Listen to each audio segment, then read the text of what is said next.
Hello, hello, and welcome back to another amazing episode of Find Your Calm. Today, I have the wonderful pleasure of being able to speak to Sarah Dawkins. And the reason why I'm really excited about this is because, as you guys know, I'm very much into holistic health and healing. We talk about all these modalities here, but Sarah has gone from the conventional side to the holistic side and everything in between. So being able to have her insights and hear from her, I'm very excited about because you've seen I mean, with over 20 years, you were an RN for 20 years, right? Yeah, yeah. So you've seen, I know, a lot of things in your day, and to be on the other side where the natural healing. Of course, I don't want to tell your story. I want you to be able to tell it. It's absolutely fascinating. So thank you for being with us, Sarah. Oh, thank you for having me. So let's dive right in. So let's talk about your background, like how you even got into medicine in the first place. And my mum was a nurse, and I liked what she did, and so I always wanted to be a nurse. And when I applied to be a nurse after I'd had my children, I didn't have the qualifications to be the nurse because although I had a good brain at school, I didn't like school, so I didn't use my brain, so I didn't get the qualifications. So I had to go back to college and do some more qualifications to even step into that nursing qualification. But I did that and did my training and loved it, absolutely loved it. Do you know, it was like my dream job. Here I am doing what I want to do and saw myself doing it forever. Um, but it was fairly quick into my qualification. I qualified in 2001, and it was in 2005 that somebody questioned me about using pharmaceuticals at home. So I'm like, well, why would they do that? Mhm. Lots of research. And started looking at what we can do for ourselves. And the more I read, the more I needed to read. And even now, it's like I know so much, but there's still so much more to learn. It's like when you realize that you know a lot, but then you realize you know nothing in the greater scheme of things. And but I loved my job as a nurse, but I became quite conflicted between healing myself at home without pharmaceuticals, knowing how powerful my body was, and then Mhm. going to work and having to dish out the pharmaceuticals and follow the medical model. So there's quite a lot of conflict there. Yeah, yeah, absolutely. I mean, what was your absolute breaking point where you were like, okay, I just cannot do this anymore. I have to go this direction. If I'm honest, it's when I saw the TikTok nurses. Mm. Yeah, because we moved to Spain nearly 7 years ago, and I ported my paperwork, my RN qualification over to Spain so that I could still work as a trained nurse here in Spain. Mhm. Although I tended to work as a carer through a company just part time. But I was still very conflicted because although I was able to help people to have more of an understanding of how they can look after themselves and support themselves more, I was still the conflict within me was rising day by day by day since healing Mm. myself. But when I saw all the nurses TikToking on, I don't have a television, so on social media, I'm like, I just don't want to be a part of that. That really is the icing on the cake, the last straw. That's it. I'm done. And I wrote to my governing body, the NMC, and said, I don't want to be a nurse anymore. Please take me off the register and refund my Wow. money. Wow. So you made that career shift, and what was your exact career shift? Like what was the thing you were like, okay, this is what I'm going to spend my act two of my career. Because I'd healed myself and realized how powerful our bodies are and what we can do to support ourselves, I wanted to help others to do that and step outside of pharmaceuticals because it really is about taking responsibility back for ourselves, for our own health. And I think over time we've been conditioned to give that to doctors and nurses and hospitals. And 100%. carry on, but just take a pill when you get sick or you have a symptom. And so you don't have to change anything. So you don't have to hold that responsibility. So I wanted to help people to step outside of that and take back that responsibility. but also to step outside the medical model, because when I worked in America, we lived over there for 2 years, and obviously people pay heavily in America for medical attention. Absolutely. Yeah. I mean, it literally can bankrupt you if one thing goes wrong. Yeah, so, but here in Spain and in the UK, there is socialized medicine. So you can access it for free. So there's no cost per se, unless you want to go into the private system, which you have the option to do. So if we can take back that responsibility, we can step outside that medical model and save ourselves a fortune Very in true. medical care. But Very true. also, when we take pharmaceuticals, they have side effects. And then we have to deal with the side effects of those, and then take more pharmaceuticals. And then when you can't eat certain foods on certain pharmaceuticals, and you have to stay upright after taking other pharmaceuticals for half an hour. Right. And there's so much detriment in doing so when we have the power to heal ourselves. Um, 100%. and my own healing of psoriasis, eczema, acid reflux, candida, chronic pain, burned out adrenal glands, underactive thyroid, and depression with suicidal thoughts. I healed all of that outside of pharmaceuticals. So it can be done. We can heal ourselves, but that's not what we're led to believe. Correct. Correct. And I know immediately people are going to be asking, like, wait, you said you listed a lot of things. Like, so could you take us down the path of what it looked like, for example, to heal psoriasis? I know it's a really big skin condition for a lot of people. What were some Yeah. of the things that you did to help actually heal that and not have that condition anymore? So gluten and dairy feed it, but so do emotions. And Yes. the emotional underpinning of psoriasis is stress. And it's we don't verbalize it, so it tends to come out in our skin, and maybe we try and cope, but actually our skin's saying otherwise. So reducing stress, and I stopped eating gluten and dairy. And within about a month, I had two big red welts on my legs, and got out in the sunshine without cream. Within about a month, the psoriasis healed. Wow. So relatively easy in inverted commas, but it's about dealing with that stress, understanding that stress stress is actually our own perception, because we Correct. can only control ourselves. We Mhm. can't control anything external to us. We can't control other people. We can't control things, but we Right. try to. We want to, and that causes us Constantly. stress. So when we understand we can only deal with and help ourselves, we can't do anything about anybody else or anything else. We can understand how we can relinquish a lot of that need for control, which will help our stress levels.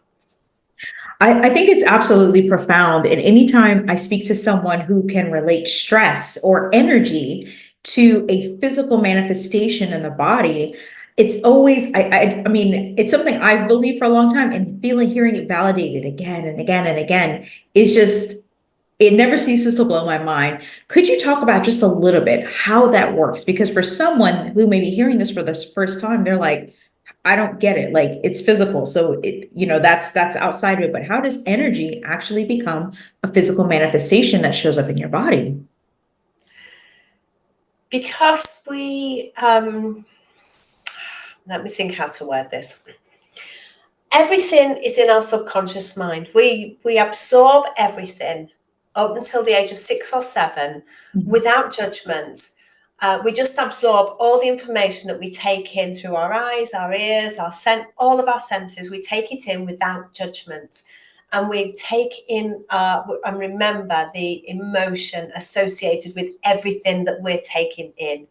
So our subconscious mind holds that emotion with that event and puts them together, and it's a piece in our subconscious mind. And as we grow older, they form our beliefs, which we tend to inherit from our parents and caregivers. Everything that we see, hear, do, say, is stored in our subconscious mind. So They become our beliefs, and our beliefs shape our world. We see the world through the visor, if you like, through the glasses, goggles of our beliefs based on what we've seen and heard and taken in through our senses. And that affects our life. And unless we become conscious of our core beliefs, it will continue to run our lives, because most of our lives is spent, 95% of our lives is spent on autopilot. Yes. Coming from our subconscious. I mean, we get in the car, we drive somewhere, we don't have to think about changing the gear or indicating, or we just do it. And that's how we run most of our lives, without thinking. We just do it because our subconscious mind can process all those millions of bits of information incredibly quickly. We don't need to think about it. And that is how we run our lives. And when we stop and become conscious and say, why am I triggered? Why am I having this reaction? Mm-hmm. And it will be because of an emotion, because of a belief, because of something from our unconscious mind, subconscious mind.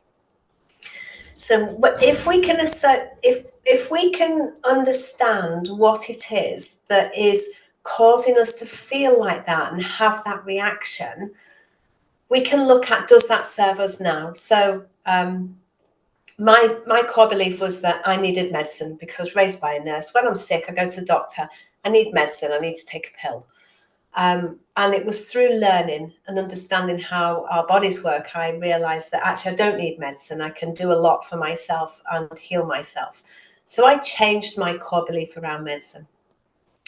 Now, stress, it's all about choice. We get the choice of what we want to believe and what we choose to do. We do get a choice. Sometimes it's between a rock and a hard place, but there's always a choice there. So stress is, yes, we feel it in our bodies, and it manifests symptoms. It can manifest migraines, headaches. It can manifest pain. It can manifest skin rashes like eczema and psoriasis. It can manifest irritable bowel. It can manifest so many different types of symptoms. And the underlying cause is the stress. And that stress is it's running our lives in autopilot because we're not consciously thinking about it. Other than 100%. I need to be there and I need to do this and I've got Yep. all these things to do and I can't control it. And that is why we get stressed, because we can't control it, which Yes. causes us internal conflict. So if we can look at what can we control, and that's only ourselves. Correct. Everything external to us we cannot control. If we understand that we can only control ourselves and do what we can do for ourselves and let go of the need to control everything else, because we can't. Nope. And that causes us stress. So it's about understanding we have no control out there. We only can control ourselves. And yes, it can be challenging at times because we want to control our environment, our circumstances. Yeah. But we have to let go of that. And in letting go, it frees us to help us to de-stress.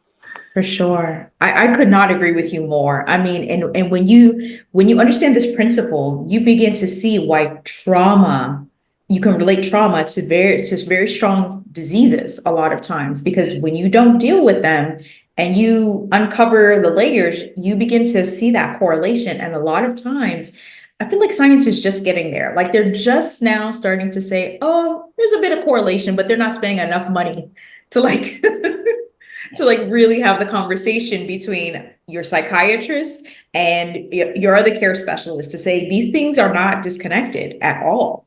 Have you found that with individuals that you worked with? Because I mean, you've written a book and you've worked with a lot of people to help them heal their individual conditions. Yes, and I help them heal by finding the root cause of their health problems. So for me, like the psoriasis, the eczema, and the acid reflux, it was all stress related and some dietary intake. Yeah. So that's how I work with clients, to get them to understand where the origin of their symptom is and why they would need to manifest it. What's the message behind the symptoms? Right. Because when we can decode that message, we can understand why the symptoms are manifesting. So if oftentimes I'll take them back to their younger years and ask them to be the adult observer of their younger child. So they're not Mm, back in that situation. They're observing it through their adult eyes with the knowledge they've got now as an adult that they mhm. didn't have then as a child, and to see the bigger picture, to understand it further, Right, because it's the trauma that we hold is based on our perception as that child in that situation. for So it's sure. not so much about what exactly happened to us, although that does matter, but that's not the greater part. The greater part, that the trauma that we hold, is how we hold it. What was our perception of what's happened to us? And it's Right. that perception that we hold deep within us that we have to help, or I help people to address and look at it through different eyes, to be able to see more logically and rationally, but also the bigger picture, who was involved, what might have happened in their childhood to make them do or say whatever it was. And that we all only have the knowledge and skills that we have at any particular moment. And when we look back as children, we didn't have the knowledge and skills that we've got now as adults. That's right. Absolutely. Absolutely. It's truly like they say hindsight is 2020. It literally Yeah, is yeah.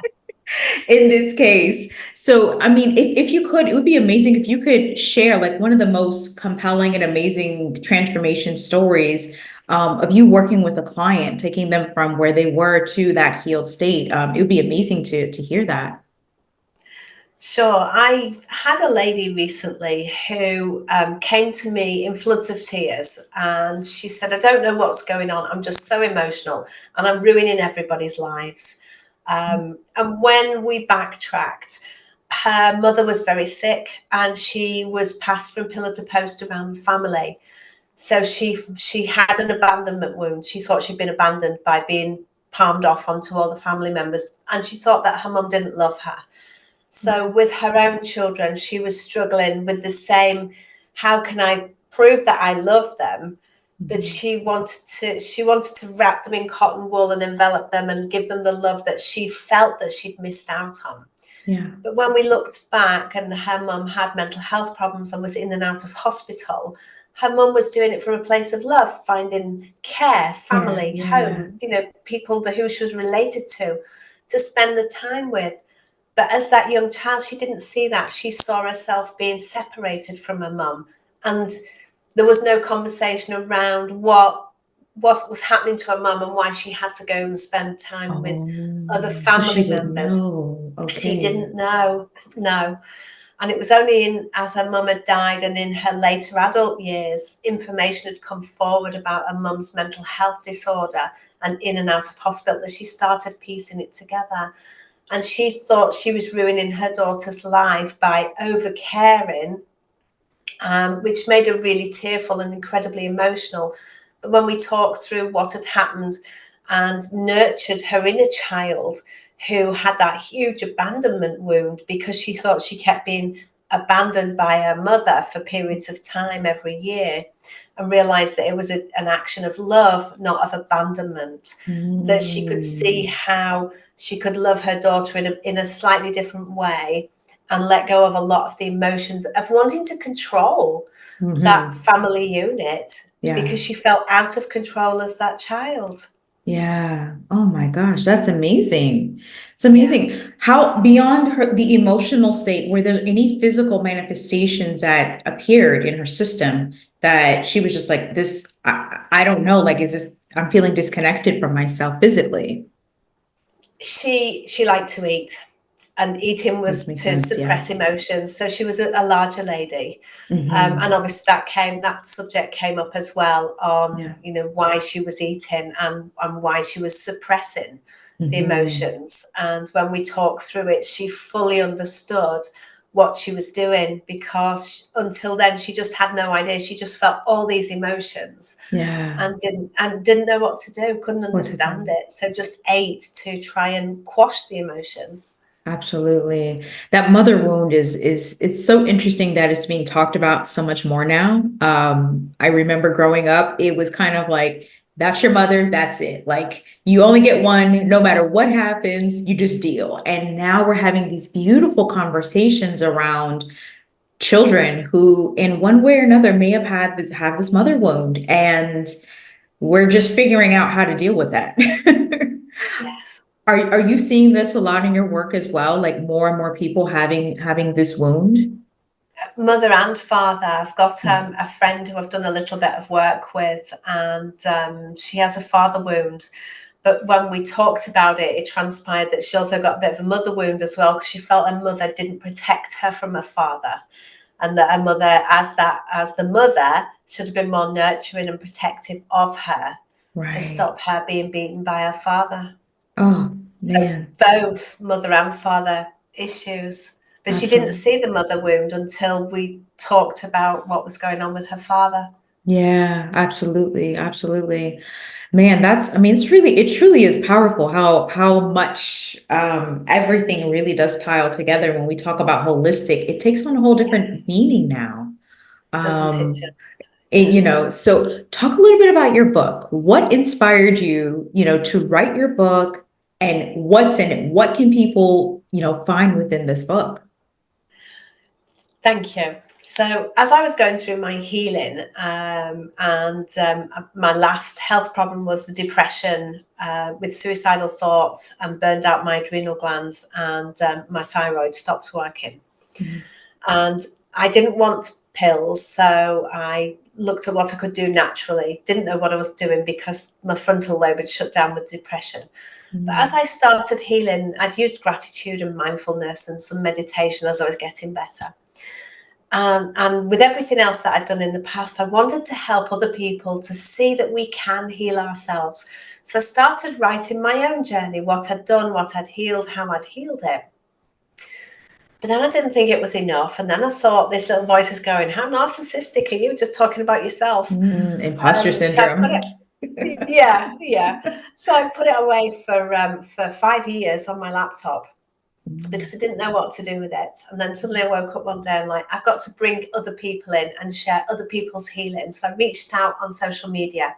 74 people came back. They Whoa. all wrote their own healing journeys from ALS, or motor neurone as we call it in the UK, multiple sclerosis, allergies, asthma, cancer, autoimmune, a whole range of autoimmune, stroke, so many different health problems. And I've got not just one of everything, I've got 2 or 3 of some of them as well, so that people can see it's not just a one-off. There are other people healing these health problems that we're told can't be healed. Correct. um, and everybody donated their story because they wanted, with the same outcome as myself, is just to help people to see that we can heal ourselves. So there's my Yes. own and 74 stories in there, just sharing what we did and what we've healed and how we've healed it, so that people can see it is possible.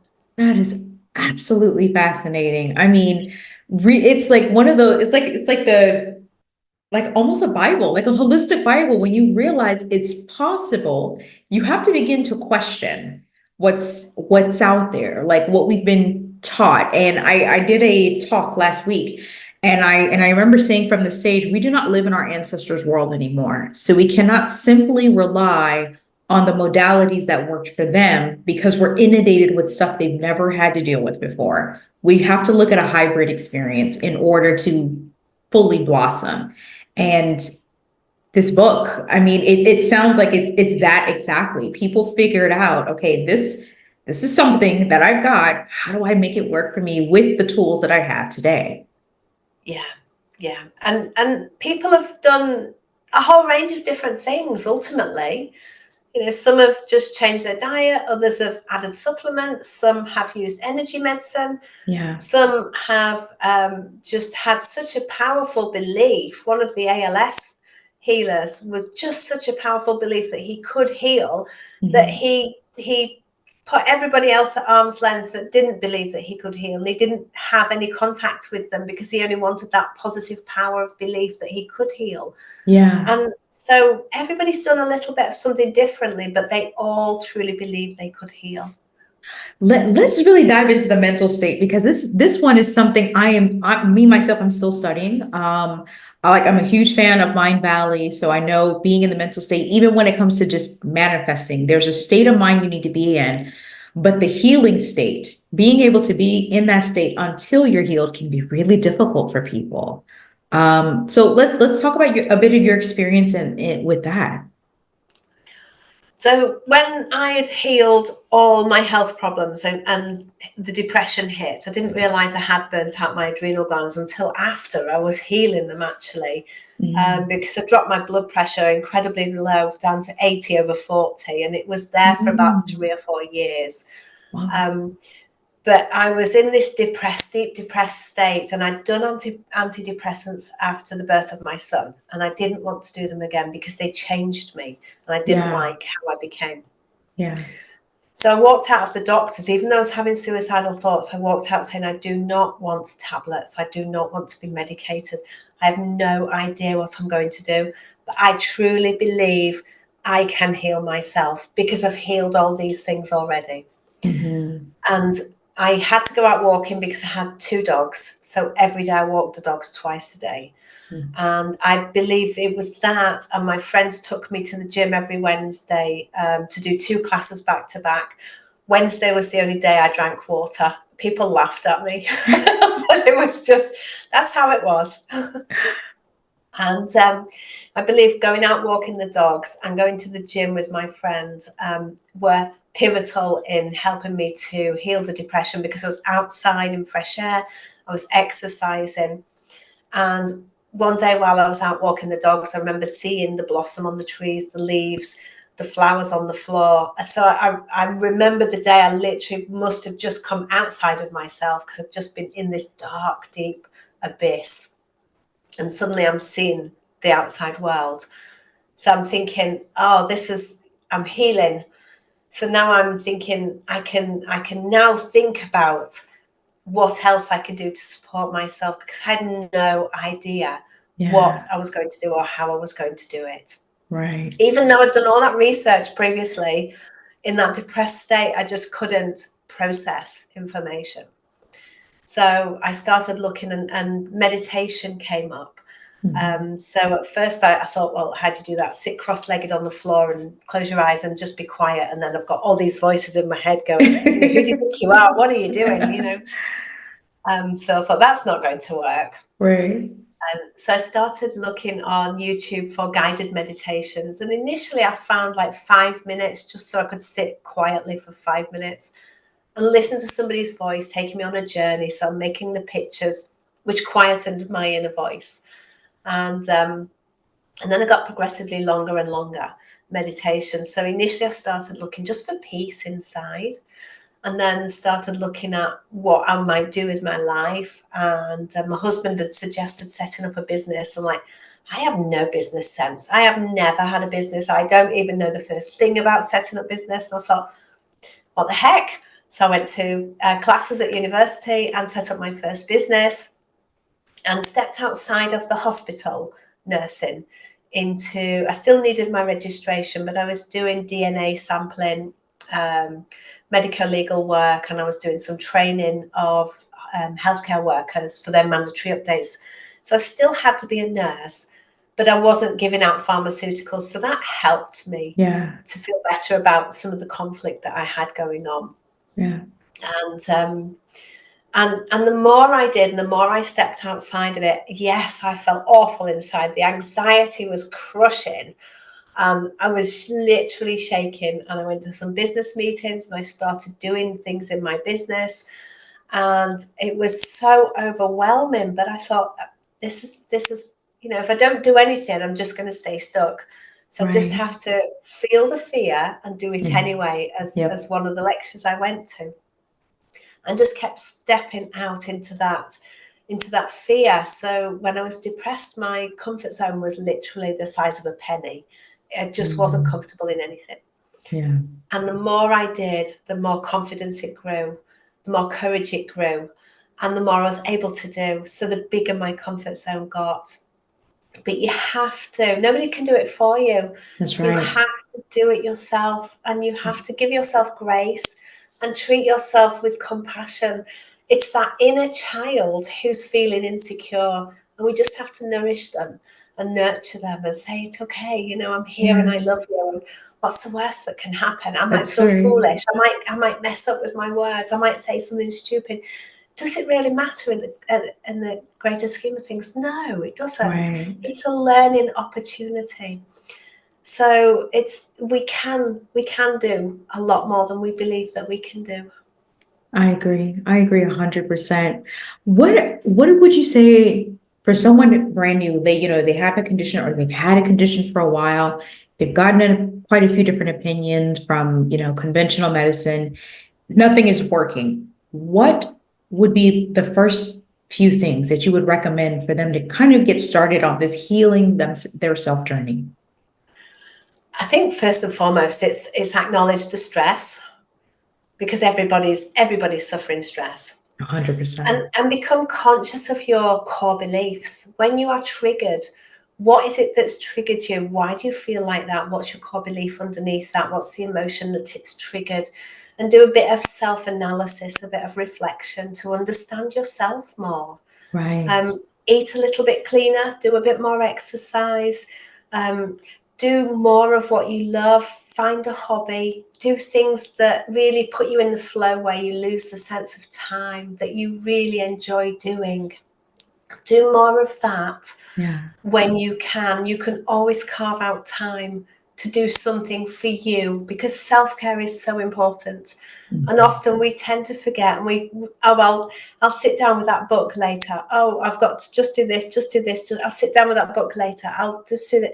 Oh, look, it's midnight. It's time to go to bed. And I still haven't done that self-care, read that book, had that bath, done that walk, met a Yeah, friend. It doesn't matter how you see it, whatever you want to do more of it, but find the time to make it a priority for yourself. absolutely. I absolutely could not agree more, especially as women with our bodies being so complex. And we have the guilt of, oh, I do self-care. That means I'm not giving to the kids, or I'm not this, or the necessity that it takes, especially with that recent report that came out from McKinsey, that women spend a quarter of the time more in poor health compared to men. That's huge. That is massive. So self-care literally can help save your life.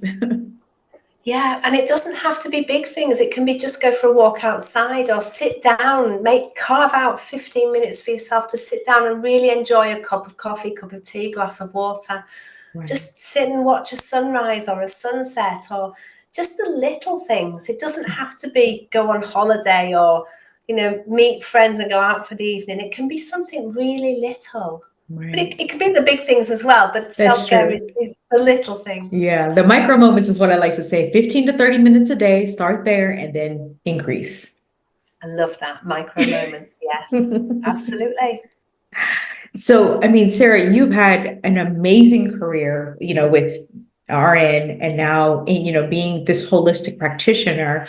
What are you most excited for next? With what are you building? What are you creating? What do you want people to know about? I want people to know that they can heal themselves by themselves. That's my big message, that you Yeah, can heal yourself. And I'm doing more speaking on stages now and summits. And in September, I'm organising my first retreat with a friend of mine. So we're going to do a ladies' retreat for holistic healing to help people to get back in touch with themselves, wonderful. and understand the healing perspective, the holistic healing perspective. So I see that as furthering my message, in on a stage in groups and smaller groups in the retreats. That is huge. That's great. Yeah. Well, so um we definitely want to make sure that we put all of your links below this. So your website, your socials, but let everyone know where they can find you on social. I think if you go to my website, everything is there, and that's Okay. www.sarahdawkins.com. SARAHDAWKINS.com. That is perfect. Thank you so much, Sarah. And I always like to close out asking every guest before they go, how do you find your calm? How do I find? Your calm each day. Oh, my calm. Mhm. I just come back into myself. I've got a dog, so I walk her twice a day. So I'm outside in nature, and I live up in the mountains in Spain, in the middle of Oh, nowhere. So it's calm, it's beautiful. And when I'm not outside, if I need to find my calm inside, I just come back into myself.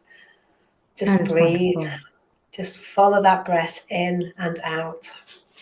That is beautiful. I may have to ask get your thoughts on Spain because we lived in Portugal for some time, but I'm wanting to have a place off the coast in Spain. So I'm gonna have to pick your brain there. Absolutely, anytime. Well, Sarah, I mean, thank you for spending the time with us today and sharing this powerful message. People can pick up your book on your website as well. I've got links out. It's on Amazon worldwide, and the English version is in America in Barnes and Noble.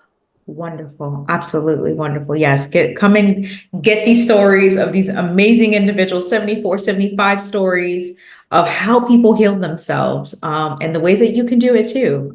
So Sarah, I cannot thank you enough for being part of this episode and sharing such a powerful message. It's something that I am still always on my healing journey. So hearing from other individuals who have already done it and are doing it for others, I always and find fascinating. And I'm more than happy to share this message with anyone that I come across. Oh, thank you, Yangshi. Absolutely. Well, have an amazing day. And guys, until next time.